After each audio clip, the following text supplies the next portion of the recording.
J'avais déjà entendu parler des deep nudes et des deepfakes, mais j'avais pas conscience plus que ça avant que ça ne m'arrive. Enfin, voilà, moi, c'était un événement un peu anecdotique qui se passait dans la vie des autres, mais qui se passerait pas dans la mienne. Le premier message que j'ai reçu, c'était « Bonjour Julia, on se demande quelle photo te ressemblerait le mieux ». Donc là, j'ai les photos qui défilent. Merci pour ton retour. A.O pour anonyme.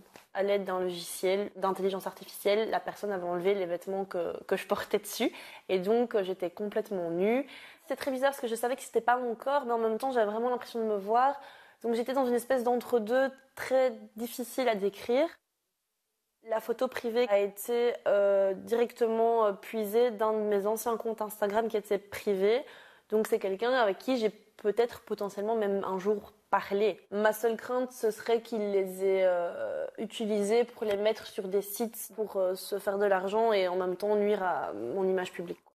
Das Erstellen von Deep Nudes ist nach belgischem Recht illegal und strafbar.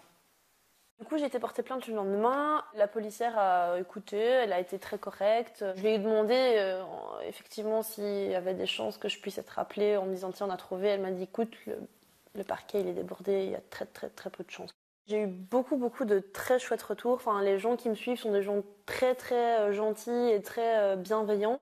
Les plateformes n'en font clairement pas assez. Je veux dire, encore il y a quelques jours, un ami m'envoie un TikTok et c'était est-ce que tu veux voir ton crush nu, viens sur l'application. Bon, ça se voyait que c'était une scam, mais en fait, je comprenais même pas comment, avec de tels intitulés, l'application puisse laisser les vidéos passer dans un filtre. Mit einer neuen Richtlinie will die Europäische Union Frauen vor digitaler Gewalt schützen. C'est très bien, mais c'est trop tard. Il fallait faire ça avant d'autoriser ces applications sur le territoire européen. 98% der Deep Nudes zeigen Frauen. Laut einer Studie der Universität Antwerpen haben 7% der jungen Belgier bereits ein Deep Nude erstellt.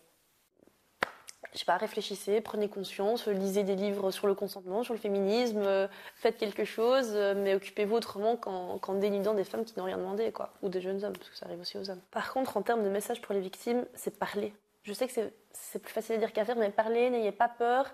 Et surtout, ne vous taisez pas, n'ayez pas honte, parce que la honte, elle doit changer de camp. C'est pas à une victime d'avoir honte.